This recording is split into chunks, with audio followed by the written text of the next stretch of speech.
essa luta desde a última terça-feira, quando ele foi internado, e foi realmente uma luta muito grande, porque o Marcelo Rezende, como disse o Eduardo Ribeiro, apaixonado por conhecer pessoas, apaixonado por contar histórias e também apaixonado por viver. Como ele gostava de viver, de sentar com os amigos para conversar. Um jantar com o Marcelo Rezende ou um almoço com o Marcelo Rezende, como eu pude desfrutar muitas vezes, era um momento para você sentar, ouvir histórias e contar histórias, porque Marcelo Rezende era aquela pessoa esponja que vai absorvendo todas as informações e ele vai pegando tudo isso e também vai passando o conhecimento que tem, as informações que tem, contando histórias as mais variadas. Queria que você falasse um pouco sobre essas últimas horas, esses últimos dias, a família unida ali, os amigos também, os amigos mais próximos principalmente estavam ali lutando, torcendo, orando, esperando que ele conseguisse vencer essa doença. Eu posso lhe dizer, Gotino, que as últimas madrugadas foram bastante difíceis, porque nesse período havia uma vigília silenciosa aqui no hospital, das pessoas mais próximas, dos amigos, dos irmãos que Marcelo fez ao longo da vida e dos parentes. Marcelo tem 5 filhos, a família se reuniu, alguns desses filhos moram fora do Brasil, vieram para cá, tiveram tempo para essa despedida e também acompanharam, obviamente, a luta do apresentador, do pai, do ser humano contra essa doença, que é uma doença devastadora e terrível. E, sobretudo, as últimas horas desse sábado foram de uma esperança ainda por uma notícia boa. Foram de uma esperança por alguma leve melhora, por alguma melhora do quadro, que permitisse a ele vencer o quadro mais grave do momento, que era uma pneumonia séria, para continuar o tratamento necessário, pelo menos por uma sobrevida. Mas o fato é que nas últimas horas o quadro até melhorou, as condições dele melhoraram, mas efetivamente não foi possível fazer mais por ele. O quadro da doença era bastante avançado e, infelizmente, uma doença em órgãos vitais para qualquer ser humano, pâncreas e fígado. É claro que nós aguardamos agora os detalhes médicos e a postura médica sobre como o Marcelo chegou aqui na terça-feira e também respeitamos a todo momento a decisão da família de divulgar apenas aquilo que ache necessário. Nesse momento, mais do que falar sobre as últimas horas, é importante lembrar sobre as últimas décadas, porque Marcelo fez história no jornalismo brasileiro dessa maneira, cativando, como você acabou de descrever. Num almoço, num jantar, num encontro de corredor, ele parecia exigir o melhor de você, cobrar o melhor de você, mas sempre perguntando como é que você está, como é que vai a sua família, o que tem te feito feliz. E é isso também um pouco do que eu levo dele, eu guardo como colega de trabalho dentro da mesma emissora. Eu tive poucas oportunidades de trabalhar diretamente com ele, mas víamos Marcelo diariamente, em horas de transmissão ao vivo, como você jamais viu alguém fazer. Quer dizer, alguém que fica 3 horas, 4 horas ao vivo, sem um teleprompter, sem um texto pronto, apenas descrevendo emoções e montando um quebra-cabeça. Essa era a vida do Marcelo Rezende.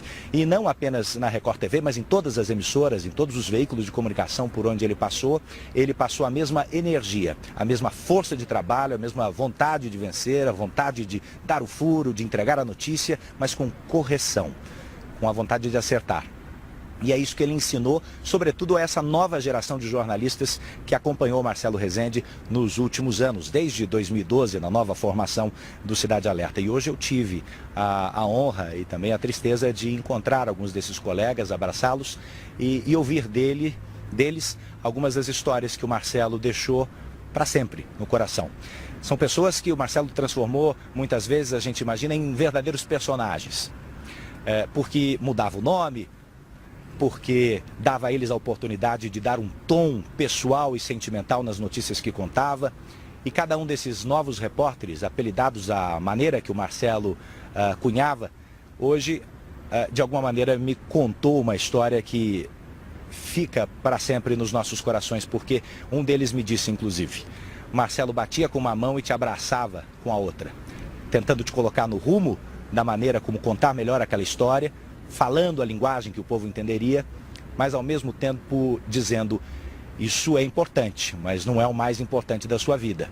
Você precisa estar bem emocionalmente e cuidar da sua família para seguir fazendo bem o seu trabalho. Então, é essa história que a gente lembra. O do jornalista que dava furos, que não desistia, que avançava no noticiário de uma maneira surpreendente, sempre tinha um ponto a mais para contar. Naquela história que o Brasil todo já havia conhecido, ou achava que havia conhecido, o Marcelo conseguia dar uma nova perspectiva, sob um novo ângulo, e assim todos nós olhávamos para ele como um professor, como um mestre. Ele ia fazer 66 anos de idade no mês de novembro, 12 de novembro, data de aniversário dele. Chegou aos 65 e com uma luta bastante difícil. Hoje mesmo eu estava assistindo novamente, Gotino, a entrevista que ele deu ao Domingo Espetacular por decisão dele. Porque todos perguntavam por que o Marcelo se afastou da televisão, por que é que o Marcelo deixou o Domingo Espetacular. E partiu dele, do próprio jornalista, a decisão de: deixa que eu conto, quero contar do meu jeito. Ele recebeu o repórter Raul Dias Filho na casa dele, na Grande São Paulo, e em nenhum momento pareceu esmorecendo, pareceu triste, pareceu agoniado. Ele jamais quis e jamais se entregou. Naquela entrevista que eu revi agora há pouco com bastante emoção, eu confesso a você, Gotino, ele deu uma verdadeira lição de vida. Um diagnóstico de uma doença grave que para muitos é uma sentença de morte, para ele foi um ponto de partida para restabelecer laços, para chegar mais perto da espiritualidade e para agradecer por tudo que fez e por tudo que viveu, lutando, não desistindo, porque assim era o Marcelo, Gotino. E é esse Marcelo Rezende que todos nós vamos lembrar daqui para frente. Assim que nós tivermos mais informações aqui do Hospital Moriá, eu trarei, claro, em primeira mão para todos vocês, porque nesse momento é um Brasil carente pela necessidade da despedida. Nesse momento é um Brasil carente não pelo que ele sofreu, pelo que ele passou nos últimos meses, mas querem render homenagens, isso é justo e necessário.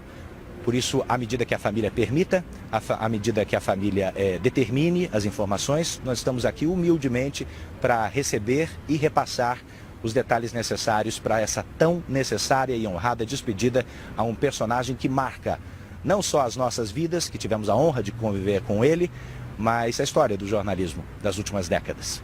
Gotino. Eduardo Ribeiro, nós estamos recebendo milhares de mensagens neste momento e eu faço questão de transmitir as nossas sinceras condolências aos familiares e amigos do jornalista Marcelo Rezende, com o qual tivemos a honra e o privilégio de trabalhar e que atuou com tanto brilhantismo em nossa programação. O apresentador estava afastado do Cidade Alerta desde maio, quando ele descobriu este câncer no pâncreas e no fígado. Ele estava no comando do programa desde 2012 e ali imprimiu a sua marca, expondo os problemas de segurança pública do país com muita coragem, coragem inclusive que sempre pautou a trajetória de Marcelo Rezende, transformando